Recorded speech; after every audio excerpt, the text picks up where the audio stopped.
Aloha YouTube. How are all you investors doing today? My name is David Yanson. Welcome to my channel. Today is October the 9th, Friday 2020, and we are looking at my M1 Finance portfolio. This is my Roth IRA, and all time it is doing very well. October has rebounded significantly. For all of my holdings. I do have 60 holdings, not in my Roth IRA, but I have Robinhood and Fidelity as other brokerages that I use on a regular basis. M1 Finance just has my Roth IRA. If you're not familiar with a Roth IRA, you aren't taxed, is what I'm trying to say, once you withdraw your money, once you reach a certain age. So that's the advantage of having a Roth IRA. You are only allowed to contribute $6,000 every single year, so I am almost there, which is kind of nice to see. It was kind of a goal for me to try and hit the $6,000 milestone for 2020. So you are, I believe it is right after the tax day, or on the tax day that taxes are due, is when you are allowed to start contributing for the next year. So my strategy was to try and get one full year into the 6,000 and then build off of that every single year, by every single year maxing out that 6,000 contribution. So right now I am over $4,700, and I'm hoping that I get to the 6K. It looks like I will, but we'll see what happens, and I'll definitely do a video and update you once I get there. So right now, all time, for my Roth IRA, I am up over 25%, which I think is amazing. Through September, if you guys see my other videos or you just been following the stock market, you know that September was not a good month for the US stock market, as most days, most weeks ended in the red. It was great buying opportunities. I did do a lot of trades in my Robinhood portfolio, which is my growth portfolio. So check my playlist to see all my different portfolios that I have. From Robinhood, Fidelity, of course, M1 Finance, and then I have a little bit of money in Webull and a couple other brokerages that I signed up just for the free stocks. So, and if you want free stocks, feel free to look in the different links in the description and sign up there as well too. Even if you are using another big name brokerage as well, it is nice to basically get free money, because after a certain time period, you're allowed to sell out of that position. So, but M1 Finance, Fidelity, and Robinhood are my three main brokerages that I use. Individual account with Fidelity, Roth IRA with M1 Finance, as I just said, and then my growth portfolio is Robinhood. So looking at my Roth IRA here, I did start this September of last year, so it is now 13 months old. My earned dividends to date is over $96. My market gain, not including my dividends, is over $650, and my total gains, including my dividend, is over $750. So, being in my first recession as an investor, and in starting investing so late, as I've only been doing this for 15 months now, I feel like I've done pretty well. I'm in my mid-40s, so I might be not just late to the game, but I might have more holdings than maybe you typically want to. If I had started in my mid-20s, if there were brokerages back then in the 90s and in the early 2000s that didn't charge fees, like M1 Finance, Robinhood, and some of these other brokerages do now, I would probably be a lot better off. The mistake that I made is places that I did work that did have 401ks, I always put the paperwork to the side.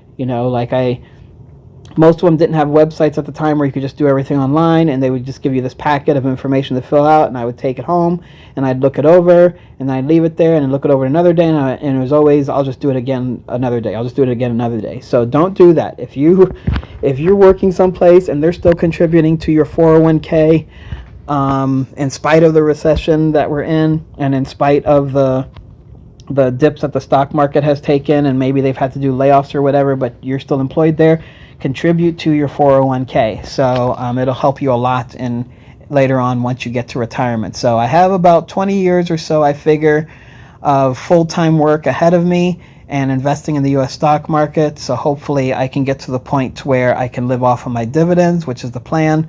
I do have dividend tracker videos as well too, a website that I use to track my dividend payments.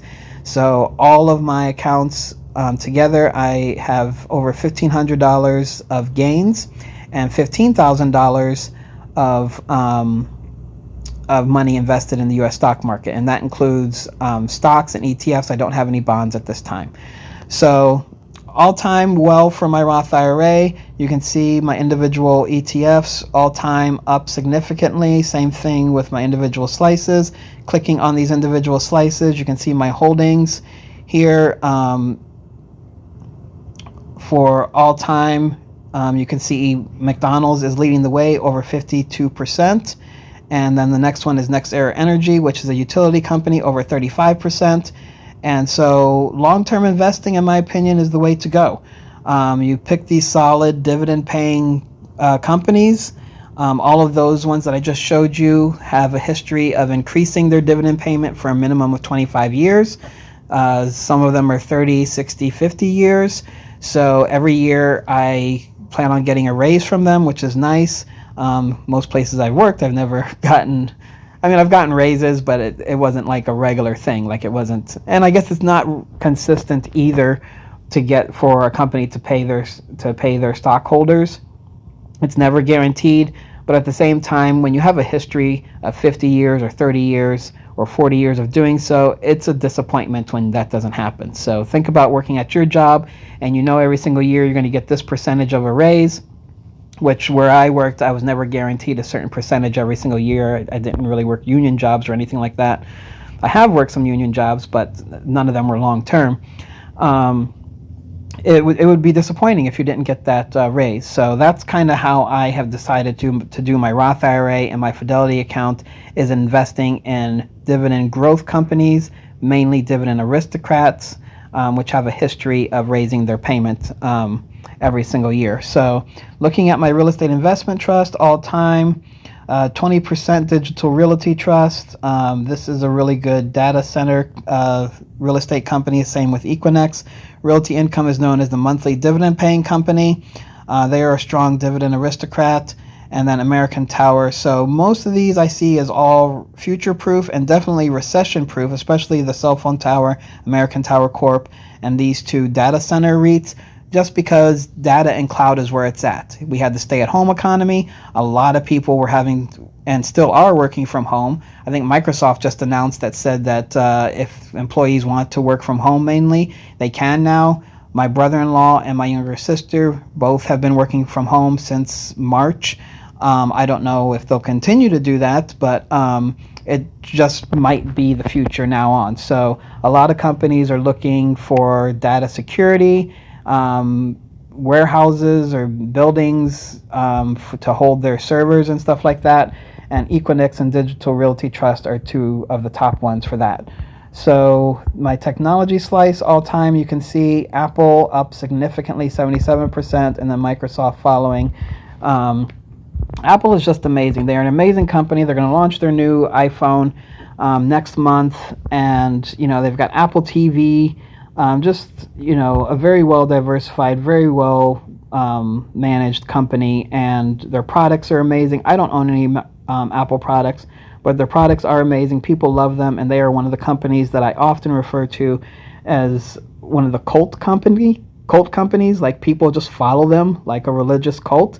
Starbucks is one, Costco is one, Amazon is one, and Apple is another one. So my niece, every single year she wants a new iPad or a new iPhone. She doesn't get it, and now she has a job. She's in college, and she realizes she can't afford it, so she might be a couple years behind the newest one, but people love their products. So I see great things in the future for Apple as well. So for the day, let's look and see how my holdings did for the day.